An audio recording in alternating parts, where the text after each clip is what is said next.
3월 18일 목요일 매일 성경 묵상을 시작하겠습니다. 오늘 우리들에게 주시는 하나님의 말씀은 누가복음 19장 1절로부터 10절까지의 말씀입니다. 누가복음 19장 1절로부터 10절까지의 말씀을 제가 봉독합니다. 예수께서 여리고로 들어가 지나가시더라. 삭개오라 이름하는 자가 있으니 세리장이요 또한 부자라. 그가 예수께서 어떠한 사람인가 하여 보고자 하되 키가 작고 사람이 많아 할 수 없어 앞으로 달려가서 보기 위하여 돌무화과 나무에 올라가니 이는 예수께서 그리로 지나가시게 됨이러라. 예수께서 그곳에 이르사 쳐다보시고 이르시되 삭개오야 속히 내려오라. 내가 오늘 네 집에 유하여야 하겠다 하시니 급히 내려와 즐거워하며 영접하거늘 무사람이 보고 수군거려 이르되 저가 죄인의 집에 유하러 들어갔도다 하더라. 삭개오가 서서 주께 여짜오되 주여 보시옵소서 내 소유의 절반을 가난한 자들에게 주겠사오며 만일 누구의 것을 속여 빼앗은 일이 있으면 내 갑절이나 갚겠나이다. 예수께서 이르시되 오늘 구원이 이 집에 이르렀으니 이 사람도 아브라함의 자손임이로다. 인자가 온 것은 잃어버린 자를 찾아 구원하려 함이니라. 아멘. 예수님 당시에 이 유대 지역은 로마의 식민지 지배를 받고 있었기 때문에 누군가는 세금을 거두어 로마 당국에 바치는 악역을 해야만 했고, 어떤 이유가 있었는지 모르지만 삭개오 역시 그런 세리가 되어 세리의 삶을 살고 있었습니다. 삭개오가 살던 이 여리고라는 곳은 요단 동쪽에서 예루살렘으로 가는 주요 도로가 있었고 또 상업의 중심 도시였기 때문에 다른 지역에 있는 세리들보다 재물을 모을 기회가 훨씬 더 많았습니다. 세리가 된 이후 삭개오는 그래서 남들보다 더 빨리 돈을 모을 수 있었던 것으로 보이는데, 그가 돈을 모으면 모을수록 사람들은 점점 더 삭개오로부터 멀어져 가고 삭개오는 점점 더 외로워지는 거예요. 사람들은 삭개오 앞에서는 비굴한 미소를 보이지만 돌아서면 비웃음을 보낸다는 사실을 삭개오는 뼈저리게 경험하고 있었어요. 그에게 미소를 보낸 건 그 사람에게 보낸 게 아니라 사실 삭개오의 돈 때문에 미소를 보낸 거죠.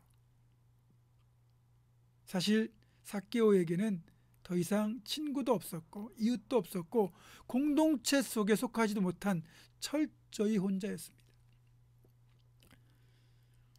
그러던 그에게 한 가지 믿기 힘든 이야기가 들려왔죠. 예수라는 이 나사렛 출신의 목수가 랍비가 되어 유대 전역을 다니면서 설교를 하고 다니는데, 갈릴리의 가난한 어부들이 그 예수의 제자라는 이야기도 들었고, 세상에서는 죄인 취급을 받는 사람들이 그 예수의 친구라는 이야기도 들었고, 무엇보다 그 예수의 제자 중에 마태라고 하는 세리 출신의 제자가 있다는 이야기도 들었습니다. 꼭 뵙고 싶었었거든요. 그런데 그 예수가 자신이 살고 있는 여리고 성읍에 들어오셨고 조금 후면 자기 집 앞을 지나갈 것이라는 이야기가 들려왔습니다. 정말 예수를 보고 싶었습니다. 길거리에 나가면 분명히 삭개오를 보면 사람들이 손가락질 하겠지만 삭개오는 그것을 무릅쓰고서라도 정말 예수님을 보고 싶었습니다. 도대체 어떤 분위기에 죄인들의 친구가 되고 세리의 친구가 되고 특별히 세리를 제자로 삼으셨을까 궁금했거든요.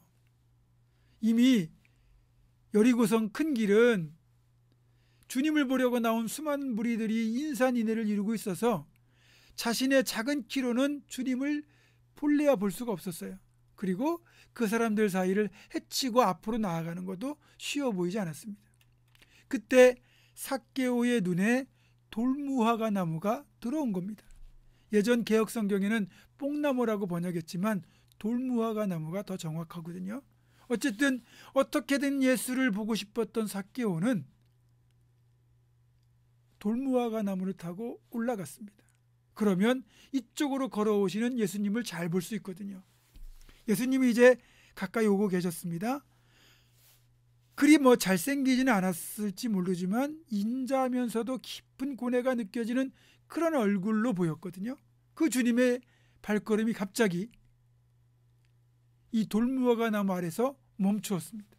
그리고는 위를 올려다 보시고 그 순간 예수님과 삭개오의 눈이 마주쳤습니다. 주님이 말씀하시죠. 삭개오야, 속히 내려오라. 내가 오늘 그대의 집에서 하룻밤 유하여야 하리라. 번개에 맞은 것 같은 기분으로 삭개오는 급히 나무에서 내려와 예수님을 자신의 집으로 또 제자들까지 다 영접했습니다. 세리가 된 이후 단 한 번도 손님이 찾아오지 않았던 삭개오의 그 넓은 집에 모처럼 사람들이 가득 찼습니다. 삭개오는 급하게 요리를 하고 포도주를 내어와 주님과 일행을 대접하기 시작했습니다. 처음으로 자신이 숨을 쉬고 있다고 느껴졌습니다. 자신이 처음으로 사람 대접 받는다는 생각이 들었습니다.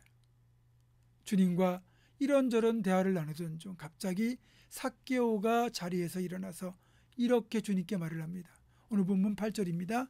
삭개오가 서서 주께 여짜오되 주여 보시옵소서 내 소유의 절반을 가난한 자들에게 주겠사오며 만일 누구의 것을 속여 빼앗은 일이 있으면 네 갑절이나 갚겠나이다.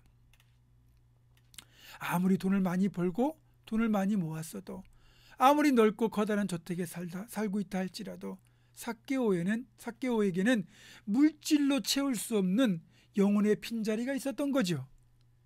그 어떤 것으로도 그 빈자리를 채울 수가 없었습니다. 물질로 채울 줄 알았는데 못 채웠습니다. 명예로 채울 줄 알았는데 명예로 못 채웠습니다. 세리가 된 이후 긴 세월을 삭개오는 그 빈자리를 늘 실감하며 살아야 했습니다. 그런데 오늘 그 빈자리를 주님이 노크하고 들어오신 겁니다. 감사하게도 삭개오는 주님의 그 방문에 기꺼이 자신의 빈자리 중심의 자리를 내어드렸습니다. 그리고 그날 밤 삭개오는 주님을 만나서 진정한 구원을 얻었습니다. 그 이후 그가 최고로 알고 추구했던 돈과 물질이 예수님 앞에서는 아무것도 아니라는 것을 깨달았습니다. 이제는 더 이상 돈과 물질이 삭개오를 구속할 수가 없었지요. 삭개오는 처음으로 진짜 영혼의 참된 자유를 느꼈습니다. 그래서 그렇게 자신이 손가락질 받으면서까지 애써 모았던, 어떻게 보면 자신의 생명과도 같았던 그 돈을 기꺼이 가난한 이웃들과 나누었습니다. 그리고 그날 밤 주님이 계신 자리에서 삭개오는 자유롭게 영혼의 춤을 추었습니다. 너무나 기뻐서 덩실덩실 춤을 추었습니다. 이보다 더 좋을 수는 없었습니다. 여러분, 이런 일이 언제 일어납니까? 주님을 진정으로 만날 때 일어나는 일들입니다. 그래서 우리가 주님을 진정으로 만나야 되는 이유이기도 합니다. 여러분, 주님을 꼭 만나시기 바랍니다. 삭개오가 만난 그 주님, 삭개의 영혼을 자유롭게 만드신 그 주님을 저와 여러분이 이 새벽에 또 기도하는 시간에 반드시 만나시기를 주님의 이름으로 축원합니다. 기도하겠습니다.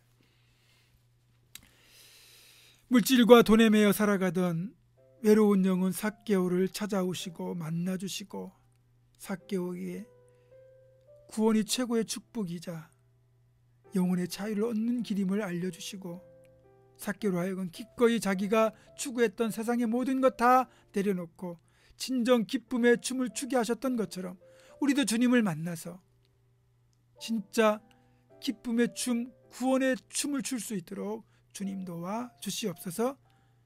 예수님의 이름으로 기도하옵고 이제는 우리 주 예수 그리스도의 은혜와 하나님의 사랑과 성령의 교통하심이 삭개오처럼 주님을 만나 영혼의 자유를 얻고 덩실덩실 춤을 출 것을 결단하는 사랑하는 우리 모든 성도들, 이들의 삶과 가정과 생업과 우리 교회 위에 지금부터 영원토록 함께 하시옵기를 간절히 축원하옵나이다. 아멘.